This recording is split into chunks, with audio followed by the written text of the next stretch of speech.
Hello नमस्कार साथियों, GCP science classes में आपका हार्दिक अभिनंदन है। जैसा कि बेटा हम पढ़ रहे हैं फिजिक्स और केमिस्ट्री के 1 शॉट वीडियो को, और आपकी लगातार अब 3 वीडियो अपलोड हुआ करेंगी। पहला केमिस्ट्री का 1 शॉट, दूसरा फिजिक्स का 1 शॉट, और इसके अलावा केमिस्ट्री के 2023 के सेटों को कराते जाएंगे। लगातार चिंता ना करिए, बस आप लोग मेहनत करते रहिए ताकि आप लोगों का बोर्ड एग्जाम में अच्छे से अच्छा रिजल्ट आ सके। और अब थोड़ा सा नज़दीक समय है तो आप लोग थोड़ी सी और ज़्यादा मेहनत को बढ़ा दीजिए और क्रम से एक एक टॉपिक को क्लियर करते चले जाइए। और जैसा कि हमने बिलियन चैप्टर को पढ़ा है, एकदम कॉन्सेप्ट के साथ पढ़ा है। बिल्कुल जो जो क्वेश्चन हमारे पूछे जाने की संभावना थी, जो पूछे जाते हैं, उन सभी प्रश्नों को हमने हल करा दिया है। और बिलियन चैप्टर के न्यूमेरिकल्स भी हमने करा दिए थे जो प्ले लिस्ट में ऐड हैं। अब बात करेंगे आज चैप्टर नंबर 2 की, और चैप्टर नंबर 2 के अंदर जिसका नाम है विद्युत रसायन। और इस चैप्टर के अंदर जितने भी महत्वपूर्ण प्रश्न बनेंगे, इन सभी महत्वपूर्ण प्रश्नों को हम कराएंगे और हम 2 पार्ट के अंदर इसको खत्म करेंगे। विद्युत रसायन को कितने पार्ट के अंदर? 2 पार्ट के अंदर, क्योंकि हमें सेलों को भी पढ़ना होगा। और सेलों में जैसे हमारा सीसा संचयक सेल बोर्ड एग्जाम में पूछे जाने की संभावना रहती है। उसके बाद कुछ ऐसे सेल है जैसे डेनियल सेल है, विद्युत रासायनिक श्रेणी है। तो इसीलिए हम बेटा यहाँ पर 2 पार्ट बना के लेके चलेंगे। तो पहले पार्ट के अंदर यहाँ पर सबसे पहले हमें पता होना चाहिए इस चैप्टर के अंदर विद्युत चालन के बारे में। आपसे पूछा जाए भाई विद्युत चालन किसे बताओगे, तो आप सिंपल जवाब दोगे वे पदार्थ जिनमें धारा प्रवाहित होती हो। वे पदार्थ जिनमें धारा प्रवाहित होती है क्या कहलाएंगे? विद्युत चालन। जैसे धातुएं, धातुओं में क्या होती है? धातुएं विद्युत की चालन होती हैं। उसके बाद अम्ल, क्षार तथा लवण के जलीय विलयन। NaCl को आप जल में डाल दोगे, वो अपने आयनों में टूट जाएगा और विद्युत चालन शुरू हो जाएगा। क्लियर? तो लिखेंगे विद्युत चालन के बारे में, लिखेंगे वे पदार्थ जिनमें धारा प्रवाहित होती है। वे पदार्थ जिनमें धारा प्रवाहित होती है क्या कहलाएंगे? विद्युत चालन कहलाते हैं। विद्युत चालन कहलाते हैं। एग्जाम्पल की अगर बात करेंगे तो यहाँ पर लगभग में धातुएं हैं। धातुएं जैसे Fe, sodium, potassium, zinc, calcium आदि, कॉमा अम्ल, क्षार तथा लवण के जलीय विलयन। लवण के जलीय विलयन। तो ये कहानी किसकी हो गई? विद्युत चालन की। तो थोड़ा सा हम यहाँ पर कुचालक भी समझ ले रहे हैं। थोड़ा सा हम क्या समझ रहे हैं यहाँ पर? कुचालक। कुचालक का मतलब भाई धारा का प्रवाह नहीं होगा। वे पदार्थ जिनमें धारा का प्रवाह नहीं होता है, धारा प्रवाहित नहीं होती है, क्या कहलाएंगे? कुचालक। जैसे प्लास्टिक, कांच, रबड़ आदि। क्लियर? तो ये क्या हो जाएंगे? कुचालक। लिखेंगे वे पदार्थ जिनमें धारा प्रवाहित नहीं होती है, धारा प्रवाहित नहीं होती है, क्या कहलाएंगे? कुचालक कहलाते हैं। उदाहरण में हमारा हो जाएगा रबड़, प्लास्टिक, कांच आदि। क्लियर? जो हमारा शुद्ध जल होता है, शुद्ध जल भी कैसा होता है? हमारा कुचालक की भांति व्यवहार करता है। शुद्ध जल, क्या बताया हमने? शुद्ध जल। क्लियर? लेकिन हमें पढ़ना नहीं है कुचालक को, हमें पढ़ना है विद्युत चालन को। किसको पढ़ना है? विद्युत चालन को। अब बात करेंगे विद्युत चालन के प्रकार। विद्युत चालन के प्रकार। अब आपसे पूछ लिया गया बेटा विद्युत चालन के प्रकार कितने प्रकार से होते हैं? 2 प्रकार से। कितने प्रकार से? 2। नंबर 1 पहला पढ़ेंगे धात्विक चालक और दूसरा होता हमारा विद्युत अपघटनी चालक। तो पहला हमारा धात्विक चालक अर्थात धातुओं में धारा का प्रवाह। धातुओं में किसका? धारा का प्रवाह। अब धातुओं में कौन होते हैं? तो आप बोलोगे धातुओं में तो इलेक्ट्रॉन होते हैं। धातुओं में कौन होते हैं? इलेक्ट्रॉन। और उन इलेक्ट्रॉनों की गति के कारण कौन उत्पन्न हो जाएगी? धारा। जब तक इलेक्ट्रॉन गति नहीं करेंगे धारा प्रवाहित नहीं होगी और इलेक्ट्रॉनों की गति के कारण धारा उत्पन्न होती है। उसी को हम क्या बोलेंगे? धात्विक चालक। अर्थात वे पदार्थ, वे धातु हैं जिनमें रासायनिक परिवर्तन किए बिना ही, वे धातु हैं जिनमें रासायनिक परिवर्तन किए बिना ही इलेक्ट्रॉनों के द्वारा धारा का प्रवाह होता है। क्या कहलाएगी? धात्विक चालक। तो लिखेंगे इसके बारे में, लिखेंगे वे चालक पदार्थ, वे चालक पदार्थ जो रासायनिक परिवर्तन किए बिना ही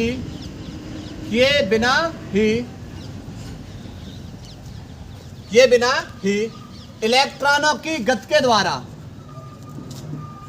इलेक्ट्रॉनों की गति द्वारा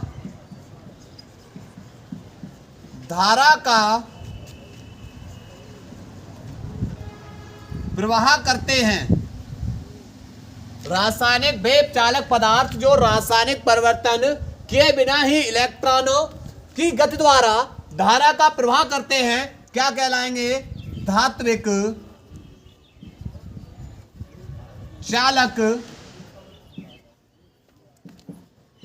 कहलाते हैं।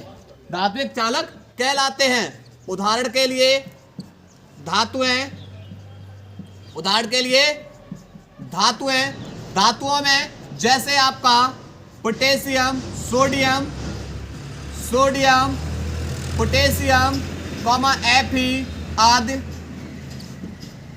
उसके बाद यहां पर आपका ग्रेफाइट एक अधातु है और ग्रेफाइट के अंदर भी विद्युत का चालन हो जाता है। ग्रेफाइट के अंदर भी किसका चालन हो जाता है? विद्युत का चालन।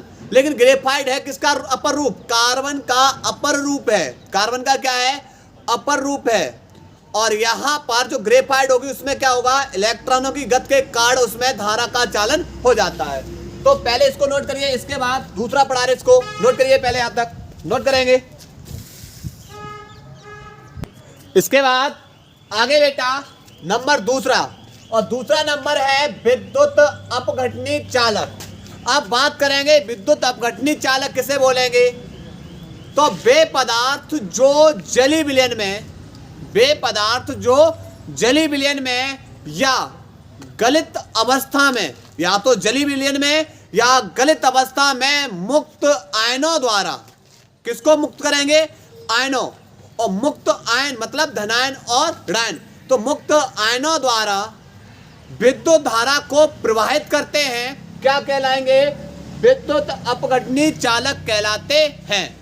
तो वे पदार्थ जो जली विलयन में या मुक्त आयनों द्वारा विद्युत धारा का प्रवाह करते हैं विद्युत अपघटनी चालक कहलाते हैं। जैसे आपने ले लिया बेटा NaCl, नमक ले लिया, नमक को जल में डालेंगे तो नमक अपने आयनों में टूट जाएगा, Na धनायन और Cl ऋणायन।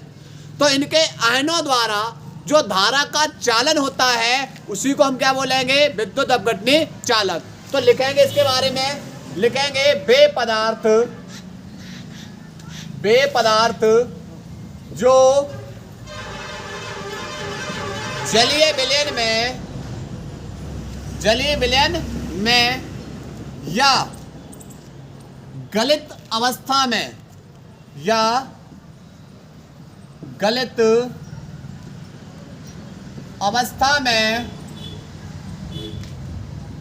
मुक्त आयनों द्वारा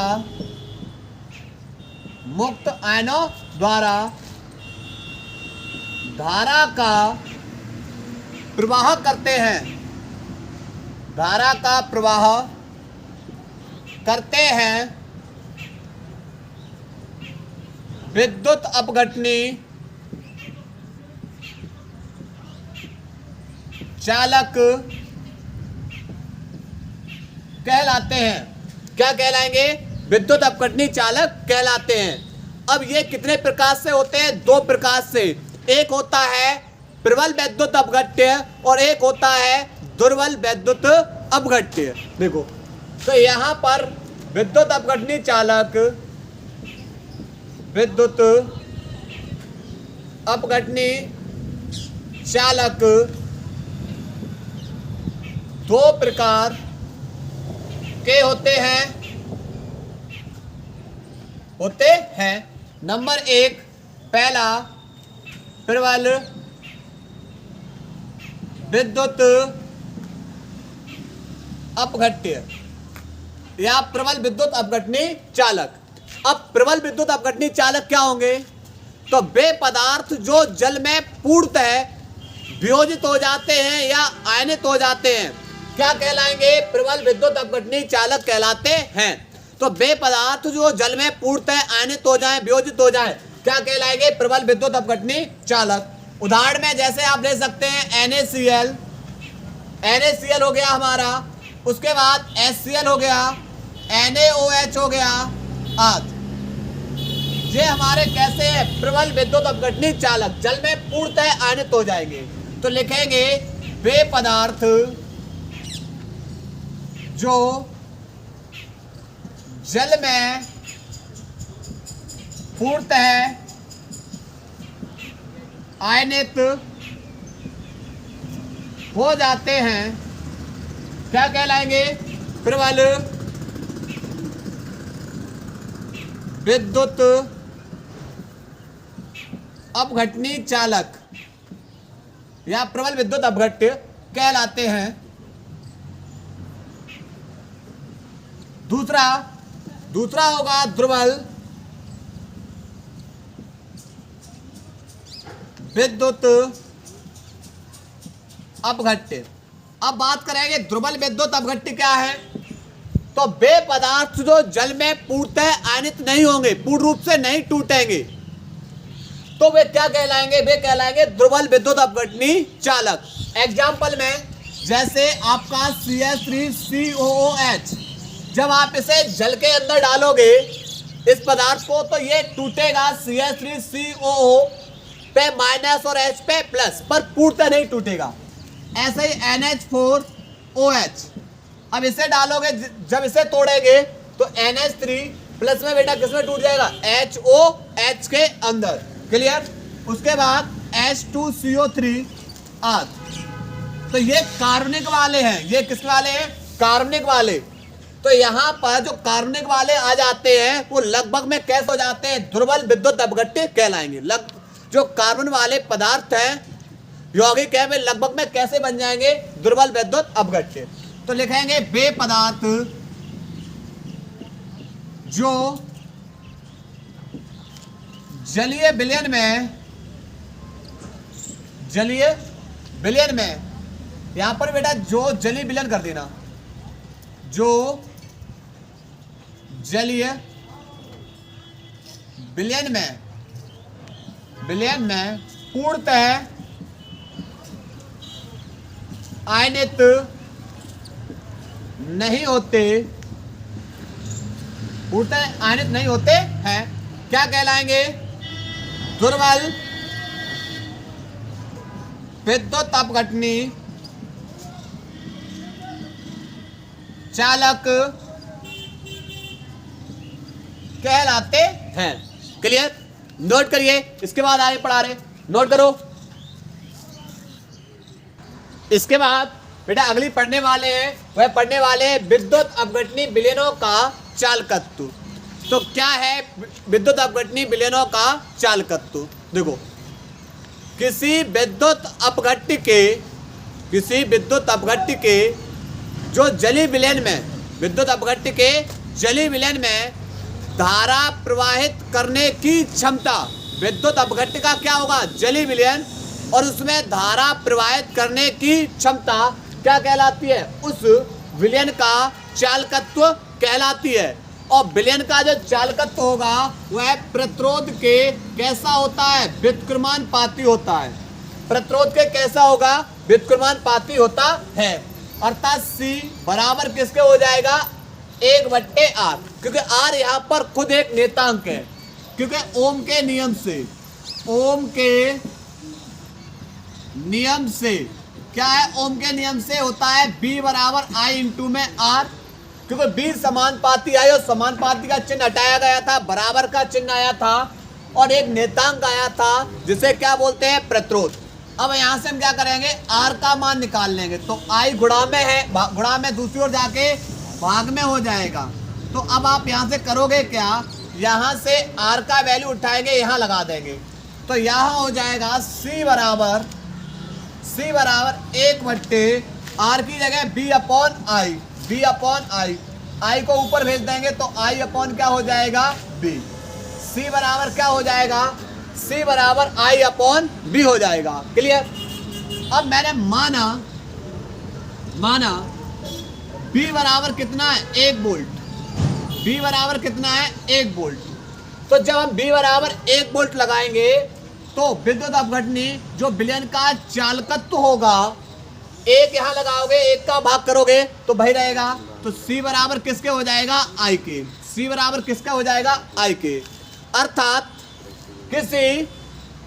किसी विलयन में जो किसी विद्युत अपघटनी विलयन का चालकत्व, विद्युत अपघटनी विलयन का चालकत्व उस विलयन में प्रवाहित धारा के बराबर होती है, उस विलयन में प्रवाहित धारा के बराबर होती है जो दो इलेक्ट्रोडों के मध्य 1 वोल्ट विभव उत्पन्न करने के कारण होती है।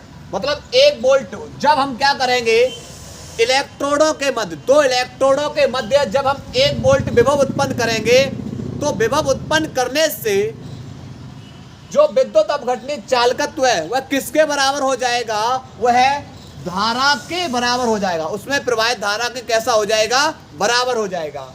तो सबसे पहले परिभाषा लिखते हैं इसकी, लिखेंगे किसी विद्युत अपघट्य के जलीय विलयन में, जलीय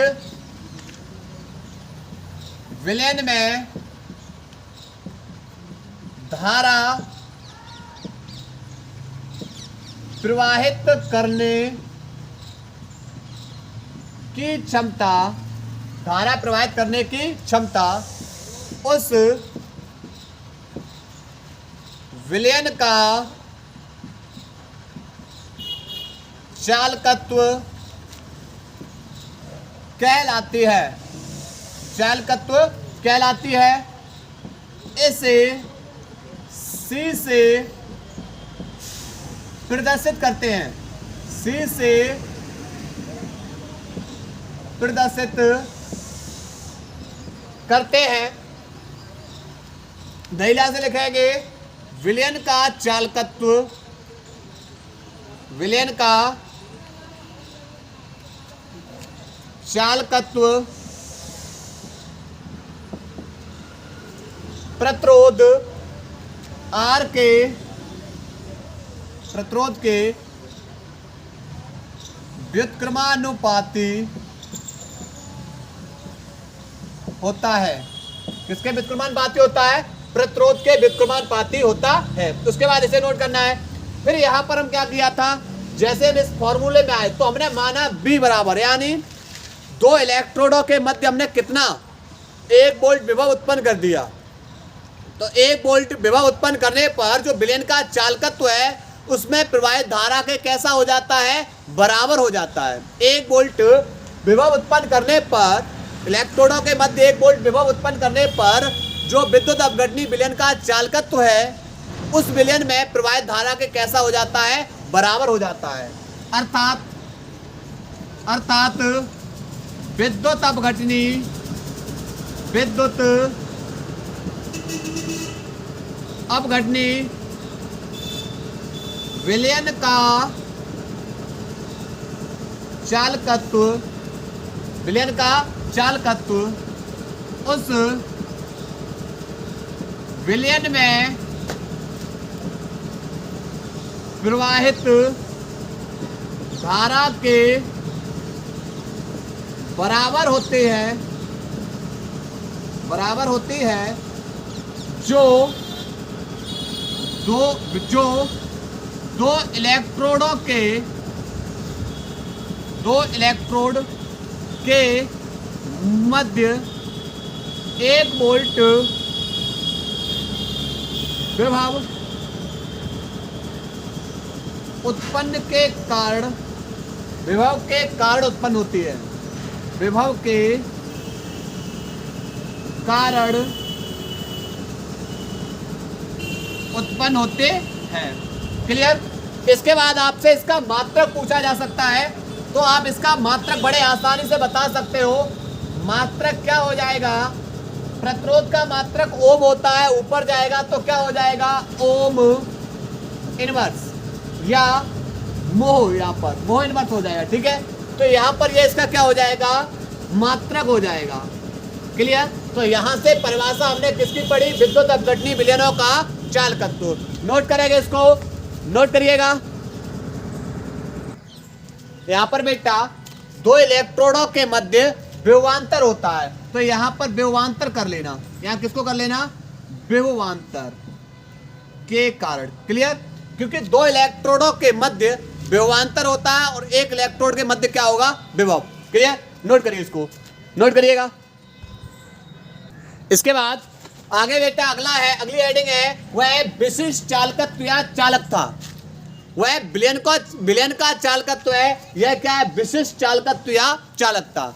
तो किसे कहेंगे, तो आप सिंपल परिभाषा देंगे, विशिष्ट प्रतिरोध के व्युत्क्रम को, विशिष्ट प्रतिरोध के व्युत्क्रम को क्या कहते हैं हम, विशिष्ट चालकत्व या चालकता कहते हैं। और इसे किससे लिखते हैं, कप्पा से प्रदर्शित करते हैं। तो क्या परिभाषा लिखेंगे, लिखेंगे विशिष्ट प्रतिरोध के व्युत्क्रम को विशिष्ट चालकत्व या चालकता कहते हैं।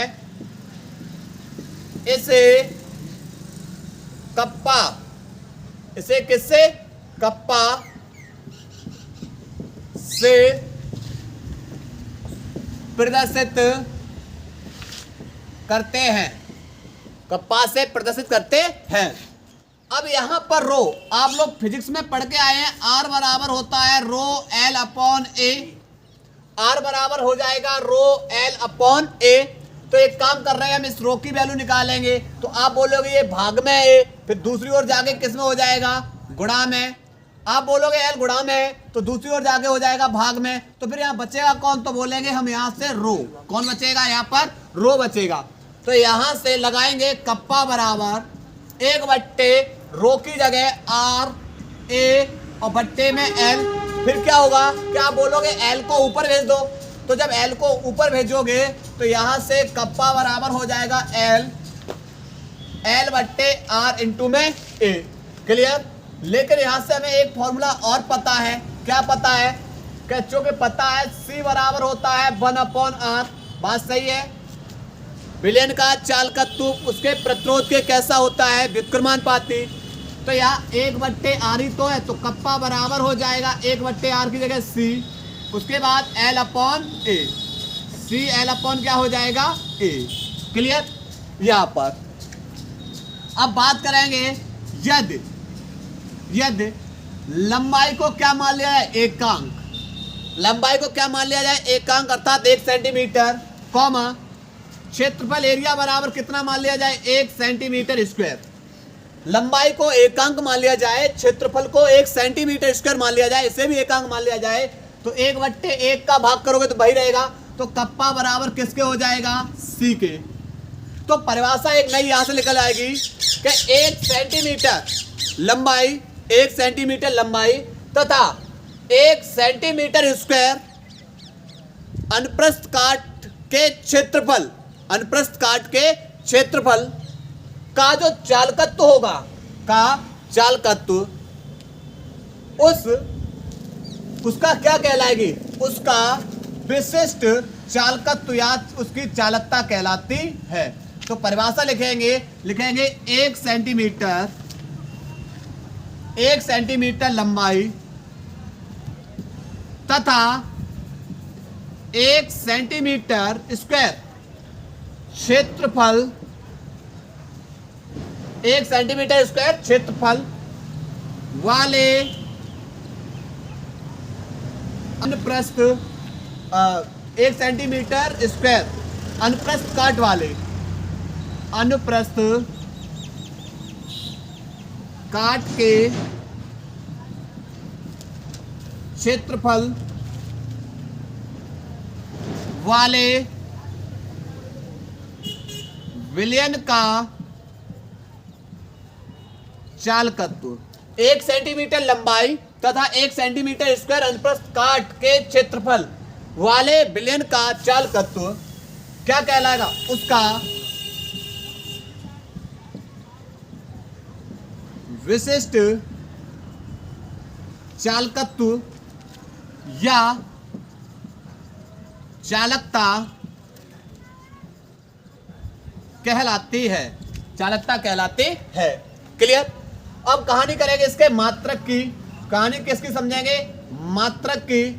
तो मात्रक में बेटा यहां पर कप्पा बराबर 1/ρ होता है, ρ बराबर लगाया RA/L, तो यहां से ये फॉर्मूला बनेगा। तो यहां पर कैसे लगाएंगे, देखो यहां पर लंबाई का मात्रक लगाएंगे, सेंटीमीटर माना है, बट्टे प्रतिरोध का मात्रक ओम और क्षेत्रफल का मात्रक है सेंटीमीटर स्क्वायर। तो यहां से स्क्वायर कैंसिल हो जाएगा स्क्वायर से, तो ऊपर भेजेंगे तो ये हो जाएगा ओम इनवर्स सेंटीमीटर इनवर्स। क्या हो जाएगा इसका मात्रक, ओम इनवर्स सेंटीमीटर इनवर्स। ठीक है। या दूसरा मात्रक हो जाएगा साइमन सेंटीमीटर इनवर्स, दूसरा क्या हो जाएगा, Simon centimetre inverse. Clear. Note करें इसको, नोट करिएगा। इसके बाद आगे बेटा अगली हेडिंग है सेल नेतांक। अब सेल नेतांक किसे कहेंगे, तो आपने पढ़ा है सूत्र कप्पा बराबर CL/A। इसमें जो L/A है यही क्या कहलाता है, सेल नेतांक। क्या कहलाएगा, सेल नेतांक कहलाता है। इसका प्रत्येक सेल के लिए मान, प्रत्येक सेल के लिए मान कैसा होता है, निश्चित होता है। प्रत्येक सेल के लिए मान कैसा होता है, निश्चित होता है। अर्थात कप्पा बराबर क्या है, CL/A। अब इसमें ये इतना क्या बन गया, सेल नेतांक। तो कप्पा बराबर हो जाएगा C इंटू में सेल नेतांक। क्या बन जाएगा, सेल नेतांक। और आगे बेटा हम अगर हल करना चाहे और आगे फॉर्मूले की आवश्यकता हो तो कप्पा बराबर हो जाएगा, C बराबर होता है 1/R इंटू में क्या हो जाएगा, सेल नेतांक। तो यहां से R गुणा में है, दूसरी ओर जो भाग में है दूसरी ओर जाके गुणा में, तो सेल नेतांक बराबर हो जाएगा चालकता इंटू में प्रतिरोध। चालकता इंटू में क्या हो जाएगा, प्रतिरोध। चालकता, विशिष्ट चालकता या चालकत्व, विशिष्ट चालकत्व या चालकता, और इंटू में कौन हो जाएगा, प्रतिरोध। क्लियर। तो कभी कभार हमें सेल नेतांक की परिभाषा भी क्या कर ली जाती है, पूछ ली जाती है। इसके बाद पढ़ने वाले हैं तुल्यांक की चालकता, मोलर चालकता, कोलराउस के नियम और फैराडे के विद्युत अपघटनी नियम। तो ये हमारे टॉपिक आज की क्लास के रहेंगे। नोट करिए, पहले इसको नोट करेंगे। इसके बाद अब हम पढ़ने वाले हैं बेटा दो इंपॉर्टेंट हेडिंग, क्योंकि अब यहां से जो भी हेडिंग आएगी वो आपकी इंपॉर्टेंट महत्वपूर्ण आएगी। मोलर चालकता, तुल्यांकी चालकता, कोलराउस का नियम और विद्युत फैराडे के विद्युत अपघटनी नियम। और अगले लेक्चर में बेटा जितने भी सेल हैं आपके सेलों को पढ़ा दिया जाएगा एकदम आसान तरीके से। चिंता ना करिए, 2 पार्ट के अंदर कंप्लीट करेंगे। बस आप लोग लगातार मेहनत करते रहिए, ठीक है। और जल्दी से जल्दी कोशिश करेंगे, क्योंकि अभी हमारे पास इस जनवरी के अंदर भी हमारे पास अभी 12 दिन है। तो उम्मीद कर रहे हैं कि 12 दिन के अंदर लगभग में कम से कम मान लो तो 7 चैप्टर या 7 चैप्टर तक तो कंप्लीट करना ही करना है। बचे 2-3 चैप्टर, 3 चैप्टर वो फरवरी के अंदर 10 तारीख तक खत्म करने हैं। फिर थोड़ा सा उधर रिवीजन करा देंगे मिक्सर टॉपिक करके, क्लियर, क्योंकि फिर बीच बीच से टॉपिक उठाएंगे। चिंता ना करिए, बस आप लोग लगातार मेहनत करते रहिए और फिजिक्स को भी थोड़ा सा तेजी से चलेंगे लगातार, चिंता ना करिए, ठीक है। अब हम पढ़ने वाले हैं मोलर चालकता। मोलर चालकता किसे कहेंगे? तो आप पहले एक आयतन लें, क्यूब लेंगे। क्या लेंगे? क्यूब, आयतन। ये हमने ले लिया, आयतन ले लिया। और इस आयतन के अंदर कौन है? विलयन। कौन है? विलयन। और इस विलयन में किसको घोलना है? विद्युत अपघट्य को। किसको घोलना है? विद्युत अपघट्य। विलयन के अंदर कौन घुला हुआ है? विद्युत अपघट्य घुला हुआ है। जो विलयन बना है उसके अंदर कौन घुला हुआ है? विद्युत अपघट्य। लेकिन हमें सब नहीं लेना है, हमें इसके अंदर 1 सेंटीमीटर क्यूब वाला विलयन लेना है। 1 सेंटीमीटर जो क्यूब वाला क्या लेना है? आयतन वाला विलयन लेना है।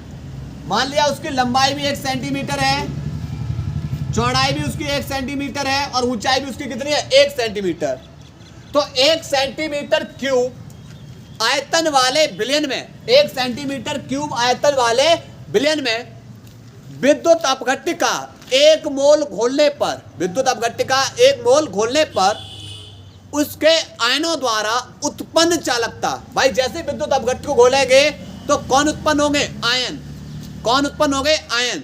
और आयनों, उसके आयनों द्वारा जो उत्पन्न चालकता होगी भाई क्या कहलाएगी? मोलर चालकता। क्या परिभाषा बताई? 1 सेंटीमीटर क्यूब आयतन वाले विलयन है, विद्युत अपघट्य का 1 मोल घोलने पर उसके आयनों द्वारा उत्पन्न चालकता क्या कहलाती है? मोलर चालकता कहलाती है। लिखेंगे परिभाषा, लिखेंगे 1 सेंटीमीटर क्यूब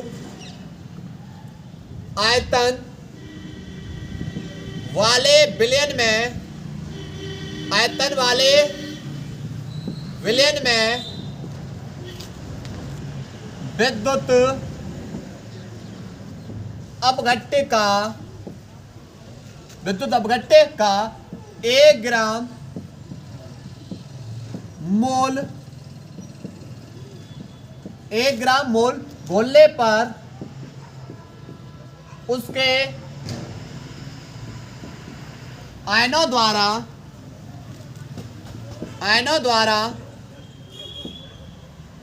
उत्पन्न चालकता उसकी मोलर चालकता कहलाती है। उसकी मोलर चालकता, उस विलयन की मोलर चालकता कहलाती है। इसे लैम्डा m से प्रदर्शित करते हैं। लैम्डा m से प्रदर्शित करते हैं। लैम्डा m बराबर हो जाएगा कप्पा इंटू में 1000 वट्टे m। m हमारी यहाँ पर कौन हो जाएगी? मोलरता। क्लियर? ऐसे हम परिभाषा दे सकते हैं तुल्यांकी चालकता की। परिभाषा किसकी दे सकते हैं? तुल्यांकी चालकता की। सेम परिभाषा यहाँ पर कौन है? जहां मोल है, मोल की जगह कौन आ जाएगा? तुल्यांक। यानी 1 सेंटीमीटर क्यूब आयतन वाले विलयन में विद्युत अपघट्य का 1 ग्राम तुल्यांक घोलने पर, 1 ग्राम तुल्यांक घोलने पर उसके आयनों द्वारा उत्पन्न चालकता क्या कहलाएगी? विलयन की, उस विलयन की क्या कहलाएगी? तुल्यांक की चालकता कहलाती है। इसे लैम्डा EQ से लिखेंगे। ठीक है, तो लिखेंगे यहाँ पर, लिखेंगे 1 सेंटीमीटर क्यूब आयतन वाले विलयन में विद्युत अपघट्य का 1 ग्राम तुल्यांक घोलने पर उसके आयनों द्वारा उत्पन्न चालकता क्या कहलाती है? तुल्यांकी चालकता कहलाती है। तुल्यांकी चालकता कहलाती है। इसे लैम्डा EQ से प्रदर्शित करते हैं, प्रदर्शित करते हैं। लैम्डा EQ बराबर क्या हो जाएगा? कप्पा इंटू में 1000 बट्टे यहां पर आ जाएगी नॉर्मलता। कौन आ जाएगी? नॉर्मलता। क्लियर? तो ये बेटा इसका फॉर्मूला हो जाएगा। नोट करेंगे इसको, क्योंकि ये परिभाषा आपसे पूछ ली जाती है। नोट करिए। इसके बाद आगे पढ़ा रहे हैं।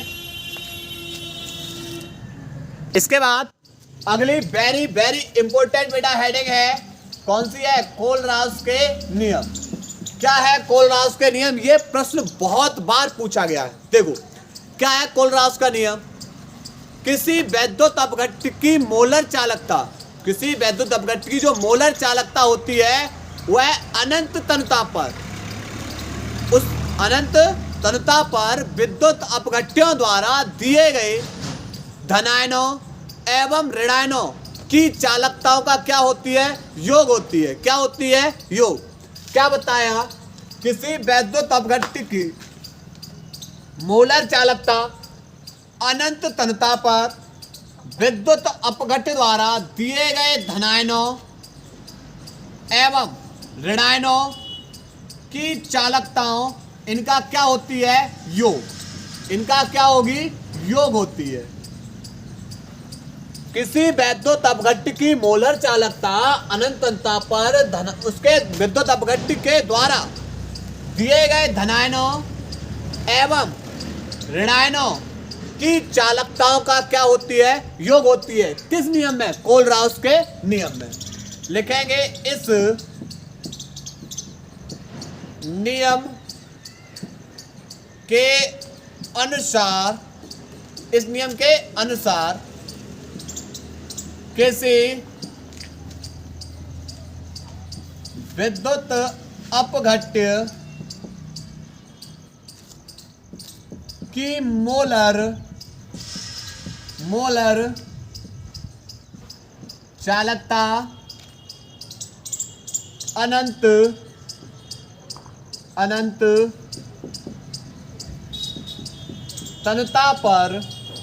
अनंत तनता पर विद्युत अपघट्य द्वारा दिए गए धनायनों एवं ऋणायनों की चालकताओं का योग होती हैं। चालकताओं का योग होती है। क्लियर? ये हो गई इस नियम की परिभाषा। अब बात करेंगे इसके अनुप्रयोग की। बात करेंगे इसके अनुप्रयोग की। देखो क्या अनुप्रयोग? देखो सबसे पहले अनंत तनता पर जो दुर्बल वैद्युत अपघट्य की मोलर चालकता की गणना करना। तो पहला अनुप्रयोग पढ़ने वाले हैं, वो पढ़ने वाले हैं दुर्बल वैद्युत अपघट्य की अनंत तनता पर मोलर चालकता की गणना करना। दुर्बल वैद्युत अपघट्य की अनंत तनता पर मोलर चालकता की गणना करना।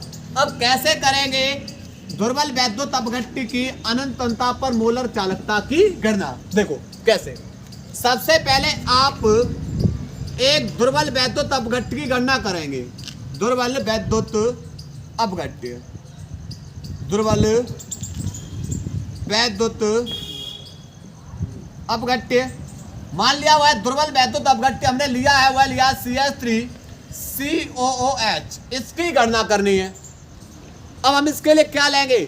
प्रबल वैद्युत अपघट्य लेंगे, और प्रबल वैद्युत अपघट्यों की सहायता से हम किसको गणना कर देंगे? दुर्बल वैद्युत अपघट्य की। अब हमने जो प्रबल वैद्युत अपघट्य लिए, प्रबल वैद्युत अपघट्य CH3COOH, ये हमारा है एसिटिक अम्ल। और जो प्रबल वैद्युत अपघट्य एक ले लिया हमने CH3COONA, दूसरा HCl और तीसरा NaOH। ये 3 प्रबल वैद्युत अपघट्य लिए और इसकी सहायता से हमें गणना करनी दुर्बल वैद्युत अपघट्य की। अभी पढ़ के आए हैं प्रबल वैद्युत अपघट्य और दुर्बल वैद्युत अपघट्य को। ये हमारा है सोडियम एसीटेट, सोडियम एसीटेट, ये हाइड्रोजन क्लोराइड, और ये है सोडियम हाइड्रोक्साइड, सोडियम हाइड्रोक्साइड। अब कैसे गणना करनी है? देखो सबसे पहले इन्हें अनंत तन्यता पर इनके आयनों में तोड़ेंगे, अनंत तन्यता पर इनके आयनों में तोड़ेंगे। कैसे? लैम्डा एम अनंत, पहला कौन है? यहां पर CH3COONA प्रबल, इसको तोड़ेंगे तो ये टूटेगा किसके अंदर? अपने आयनों में। तोड़ देंगे लैम्डा एम अनंत, Na पे होता है धनायन, प्लस लैम्डा एम अनंत CH3COO पे माइनस। तोड़ दिया, और इनकी चालकताओं का योग क्या बन जाएगी? अनंत तन्यता पर जो मोलर चालकता होगी, ठीक है। उसके बाद यहां पर लैम्डा एम अनंत, अब तोड़ेंगे NaOH को, तोड़ेंगे लैम्डा एम, Na पे धनायन, Na पे धनायन प्लस लैम्डा एम अनंत, और OH पे कैसा चार्ज है? ऋणायन। OH पे चार्ज कैसा है? ऋणायन है। क्लियर? उसके बाद यहां पर तीसरा लैम्डा एम अनंत HCl, तो आप देखोगे लैम्डा एम, इसे तोड़ेंगे तो H पे धनायन प्लस लैम्डा एम अनंत Cl पे ऋणायन, ठीक है। इसी प्रकार इस दुर्बल वैद्युत अपघट्य को भी तोड़ देंगे।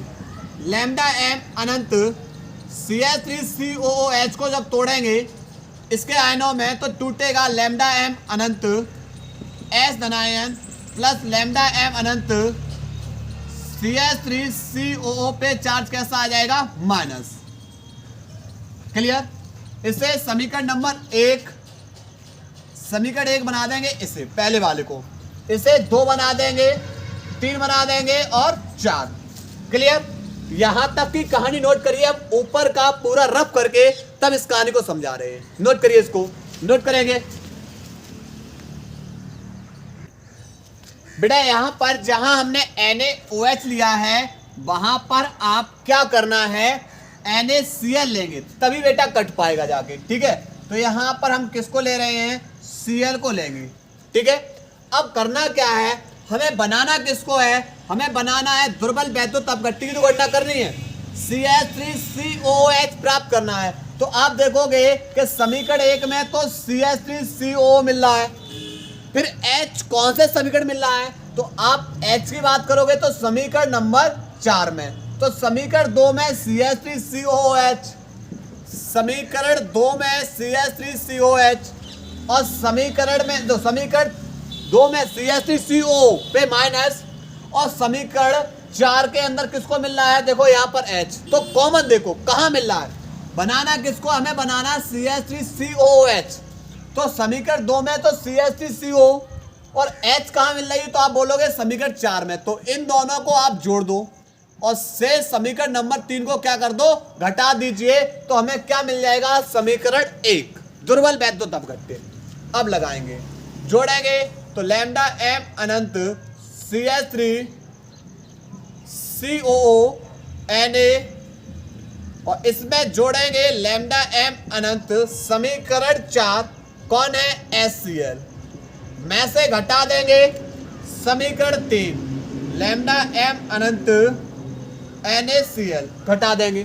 चलिए तोड़ दिए इनके आयनों में, लैम्डा m अनंत CH3CO, यहाँ पर इस तरह की लिखा हुआ है ना, Na पे प्लस LHS जोड़ दो, RHS, ठीक है, अनंत प्लस लैम्डा m अनंत CH3CO पे माइनस प्लस दूसरा लैम्डा m अनंत H धनायन प्लस लैम्डा m अनंत Cl ऋणायन, उसके बाद चिन्ह माइनस, कोष्टक के अंदर खोलेंगे लैम्डा m अनंत Na पे प्लस लैम्डा m अनंत Cl पे माइनस। इस माइनस का जैसे इसके अंदर गुणा करेंगे सभी चिन्ह परिवर्तन हो जाएंगे, जो प्लस के वो कैसे हो जाएंगे, माइनस के। तो यहां से हो जाएगा लैम्डा m अनंत Na प्लस लैम्डा m अनंत CH3CO पे माइनस प्लस लैम्डा m अनंत H प्लस लैम्डा m अनंत Cl माइनस का इसके अंदर गुणा करेंगे, ये माइनस का हो जाएगा लैम्डा m अनंत, यहाँ पर Na प्लस और प्लस माइनस ये भी क्या हो जाएगा, माइनस लैम्डा अनंत Cl माइनस। तो होगा क्या कि भाई आप देख रहे हो कि ये यहाँ पर कैसा है, ये हमारा प्लस का है और ये हमारा माइनस का है, कैंसिल, Na प्लस का है और ये माइनस कैंसिल हो जाएगा। तो यहाँ पर लैम्डा m अनंत CH3CO minus plus lambda m अनंत कौन मिलेगा, H प्लस, और जरा देखियो बेटा लैम्डा m अनंत CH3CO minus plus lambda m अनंत H प्लस कौन मिलता है, तो आप बोलेंगे लैम्डा m अनंत CH3COOH। क्लियर, ये रहा। पर आपको बेटा इतना बड़ा नहीं करना है, आपको सीधा सीधा जवाब दे देना है कि अनुप्रयोग जब पूछेगा तो आप लिख देना है, क्या लिखना, दुर्बल वैद्युत अपघट्यों की अनंत तन्यता पर क्या करना है, हमें गणना करनी है। दुर्बल वैद्युत अपघट्य क्या करनी है, अनंत तन्यता पर गणना करनी है, ठीक है। दूसरा बेटा है जल के आयनिक गुणनफल की गणना करना, जल के आयनिक गुणनफल की क्या करना, गणना करना, ठीक है। उसके बाद वियोजन की मात्रा की गणना करना, वियोजन की जो मात्रा हुई उसकी क्या करना, गणना करना। तो आपको ये क्या लिख देने, इसके अनुप्रयोग लिख देने हैं। नोट करिए, इसको नोट करेंगे। इसके बाद बेटा हम पढ़ेंगे अब फैराडे के विद्युत अपघटन नियम, क्योंकि हम वही टॉपिक आपके सामने लेकर आ रहे हैं जो बेटा आपसे पूछे जाते हैं। चिंता ना करिए, आपको एक्स्ट्रा टॉपिक नहीं मिलेगा, जो आपको पूछा जा रहा है वही टॉपिक। और अगले लेक्चर में हम लेकर आएंगे सेलों को, जिसमें आप पढ़ोगे मरकरी सेल, सीसा संचायक सेल, डैनियल सेल, उसके बाद मानक हाइड्रोजन इलेक्ट्रोड, विद्युत रासायनिक श्रेणी, और ये टॉपिक आपके वेरी वेरी इंपॉर्टेंट रहेंगे। इसके अंदर विद्युत फैराडे के विद्युत अपघटन नियम, कोलरास के नियम, मोलर चालकता, तुल्यांकी चालकता, तो ये टॉपिक आपके इंपॉर्टेंट थे। तो अब हम पढ़ने वाले फैराडे के विद्युत अपघटन नियम। क्या है फैराडे के विद्युत अपघटन नियम, देखो इसका प्रथम नियम क्या कह रहा है, जो इलेक्ट्रोड होता है, इलेक्ट्रोड पर जो पदार्थ होगा, इलेक्ट्रोड पर मुक्त हुए या एकत्रित, मुक्त हो सकता है इलेक्ट्रोड पर या क्या हो सकता है, एकत्रित पदार्थ की मात्रा उसमें से प्रवाहित आवेश के कैसी होती है, समानुपाती। आप विद्युत अपघट्य में आप क्या करोगे, आप फैराडे का प्रथम नियम है जो विद्युत अपघट्य है, इस विद्युत अपघट्य को क्या करेंगे, आप जैसे डाले पात्र में, तो जो इलेक्ट्रोड हो गए उन इलेक्ट्रोडों पर मुक्त या एकत्रित जो पदार्थ की मात्रा होगी उसमें प्रवाहित आवेश के कैसी होती है, समानुपाती। पदार्थ की मात्रा उसमें प्रवाहित आवेश की कैसी होगी, समानुपाती होती है। तो इस नियम के अनुसार इलेक्ट्रोड पर मुक्त या एकत्रित पदार्थ की मात्रा उसमें से प्रवाहित आवेश के कैसी होती है, समानुपाती, अर्थात W समानुपाती हो जाएगा Q के, W समानुपाती हो जाएगा Q के। पर Q बराबर क्या होता है, Q बराबर होता है I इंटू में T। Q बराबर क्या होता है, I इंटू में T। अब बेटा समानुपाती का चिन्ह हटेगा, बराबर का चिन्ह आएगा, एक कांस्टेंट लेकर आए Z, और यहाँ पर क्या हो जाएगा I इंटू में T, जहाँ Z हमारा क्या है, सॉरी यहाँ पर बेटा लेकर आए E, यहाँ पर कौन लेकर आए E, और यहाँ पर E यहाँ पर बेटा Z ही लेकर आना है। किसको लेकर आना है, Z, और Z हमारा क्या है, विद्युत रासायनिक तुल्यांक।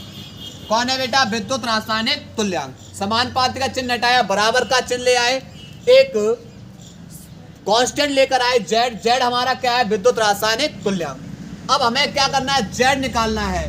तो Z बराबर क्या होता है, Z बराबर होता है E बट्टे 96,500 कूलम।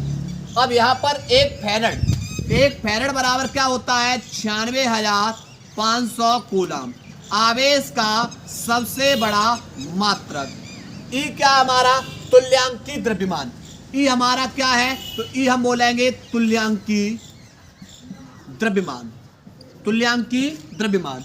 तो लगा देंगे यहाँ पर, यहाँ लगाएंगे W बराबर हो जाएगा, Z की जगह लगाएंगे E बट्टे 96,500 इंटू में I इंटू में T। तो हमें जैसा सवाल बोलेगा हम उसी तरीके से सवाल को हल कर लेंगे।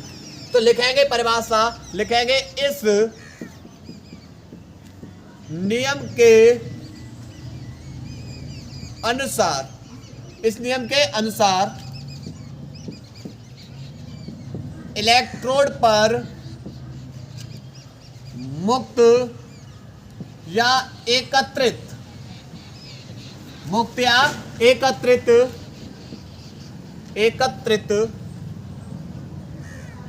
पदार्थ की मात्रा उसमें से प्रवाहित आवेश के समानुपाती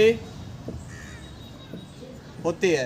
क्लियर, आवेश के समानुपाती होती है। यह कौन सा हो गया, प्रथम नियम हो गया फैराडे का। अब समझेंगे द्वितीय नियम को। किसको समझेंगे, द्वितीय नियम। क्या है द्वितीय नियम, अब देखो, अब यहाँ पर एक इलेक्ट्रोड था, एक विद्युत अपघट्य था, हम ले रहे हैं अब अलग अलग विद्युत अपघट्य। ये ले लिया हमने अलग अलग विद्युत अपघट्य। इसके अंदर इलेक्ट्रोड हो गए प्लस माइनस, इसके अंदर ये इलेक्ट्रोड हो गए प्लस और माइनस। इसके अंदर जो विद्युत अपघट्य लिया है वो ए बी लिया है, पदार्थ की मात्रा ए बी ली है, और इसके अंदर मान लिया एक्स और वाई। बस दोनों में एक चीज, जितने भी आप पदार्थ की मात्रा अलग अलग लोगे, सब में एक ही चीज ध्यान रखनी है। जितने भी पात्र लिया आपने सब में विद्युत अपघट्य है। इसमें एक काम ध्यान रखना है कि सब में धारा समान प्रवाहित करनी है, प्रत्येक में धारा समान प्रवाहित करनी है। तो विभिन्न वैद्युत अपघट्यों में, यदि विभिन्न वैद्युत अपघट्यों में क्या किया जाए, समान धारा प्रवाहित की जाए। मान लिया इसमें पदार्थ की मात्रा W1 है, इसमें पदार्थ की मात्रा W2, इसका तुल्यांकी द्रव्यमान E1 है और इसका तुल्यांकी द्रव्यमान कौन है, E2 है। तुल्यांकी द्रव्यमान कौन है, E2 है।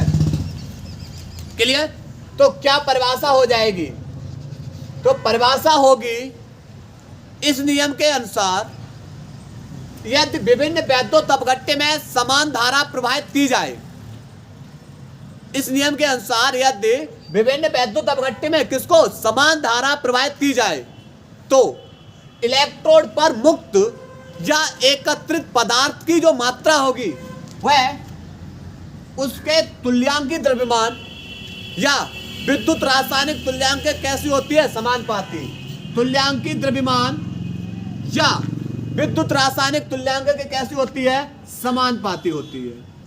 अब यहां पर W2 पदार्थ की मात्रा तो किसके समानुपाती हो जाएगी, विद्युत रासायनिक तुल्यांक के या तुल्यांकी द्रव्यमान के, और यहां पर W1 माना है तो समानुपाती हो जाएगा तुल्यांकी द्रव्यमान E1 के। ठीक है, समानुपाती का चिन्ह हटेगा, बराबर का चिन्ह आएगा, एक कांस्टेंट लेकर आए हम K। इसी प्रकार W2 बराबर लेकर आए, कांस्टेंट लेकर आए K, और इसमें E2। समीकरण 1 समीकरण 2 क्या करेंगे, समीकरण 1 भागित 2, समीकरण 1 में 2 का भाग कर देंगे, तो भाग करेंगे LHS में और RHS में। इसकी LHS में W1 था, भाग करेंगे W2 का, इसकी RHS में KE1 में भाग करेंगे KE2 का, तो यहां से K से K कैंसिल, तो W1 बट्टे W2 बराबर हो जाएगा E1 बट्टे E2। पर बेटा हमें पता है कि W बराबर होता है ZIT, धारा समान है, तो यहां पर W1 बराबर क्या हो जाएगा, Z1 I इंटू में T बट्टे Z2 I इंटू में T बराबर हो जाएगा E1 बट्टे E2। तो ये तो कैंसिल हो जाएगा, तो Z1 बट्टे Z2 बराबर E1 बट्टे E2, और E1 बट्टे E2 बराबर किसके है, W1 बट्टे W2 के। क्लियर, तो यहां से ये बेटा एक नया फॉर्मूला बन जाएगा। तो परिभाषा लिखेंगे, परिभाषा बेटा हम इसकी एक काम कर रहे हैं, इसको उठा के हम नीचे लिख दे रहे हैं, इसको उठाया हम नीचे लिख दे रहे हैं। W बराबर लगा देंगे Z की जगह E बट्टे 96,500 I इंटू में T। क्लियर, और यहां पर लिख दे रहे हैं द्वितीय नियम को, ऊपर बढ़ा के हम लिख दे रहे हैं द्वितीय नियम, द्वितीय नियम लिखेंगे। इस नियम के अनुसार, इस नियम के अनुसार विभिन्न विद्युत अपघट्य में यदि विभिन्न विद्युत अपघट्य में समान धारा प्रवाहित की जाए तो इलेक्ट्रोड पर मुक्त या एकत्रित पदार्थ की मात्रा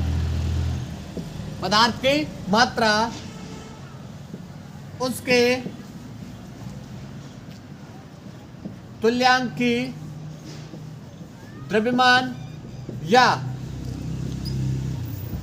विद्युत रासायनिक तुल्यांक के समानुपाती होती है। क्लियर, तो ये हमने दोनों बेटा फैराडे के नियम पढ़ा दिए। तो उम्मीद है कि आप लोगों को बेटा क्लास समझ में आई होगी। बस आप लोग लगातार मेहनत करते रहिए, जितना आप लोग मेहनत करेंगे रिजल्ट भी उतना ही अच्छा आएगा। तो अगले लेक्चर में हम लेकर आ रहे हैं सेलों को, और ये पूरा का पूरा चैप्टर फिनिश कर देंगे, क्योंकि हमारे पास अभी 10 से 12 दिन है 30 तारीख तक पहुंचने के लिए, 31 तक। तो तब तक हम सोच रहे हैं कि 5 से 6 चैप्टरों को ढंग से कवर कर लिया जाए। बस मेहनत मत छोड़ना आप लोग। तो हम अपनी क्लास को यहीं ब्रेक कर रहे हैं। धन्यवाद।